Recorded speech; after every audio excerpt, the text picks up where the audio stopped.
ભાવનગરમાં છત્રપતિ શિવાજી મહારાજની જન્મજયંતિ નિમિત્તે છત્રપતિ શિવાજી સેવા ટ્રસ્ટ મહારાષ્ટ્ર મંડળ દ્વારા જવાહર મેદાનની બાજુમાં આયોજન કરવામાં આવ્યું હતું, જેમાં મોટી સંખ્યામાં ભાઈઓ બહેનો ઉપસ્થિત રહ્યા હતા. અને મહારાષ્ટ્ર મંડળને તો મારી વિનંતી છે, આવો મેદાનમાં અમે બધા તમારી સાથે.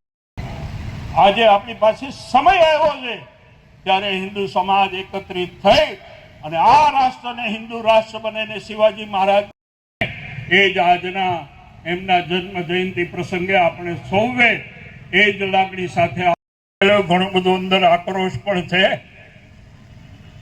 એટલે વધારે કઈ નથી કેવું ને કઈક વધારે બોલાય છે. આજે એક આપણી પાસે સમય આવ્યો છે, શાસન કરતા પણ આજે આપણી સાથે છે. અને ત્યારે મારે તો મહારાષ્ટ્ર મંડળને ઠપકો પણ આપવાનો, કેટલા વર્ષથી તમે ભાવનગરમાં હતા, આટલા બધા કાર્યક્રમો શું કામ નહોતા કરતા? અમે તમારી સાથે છીએ.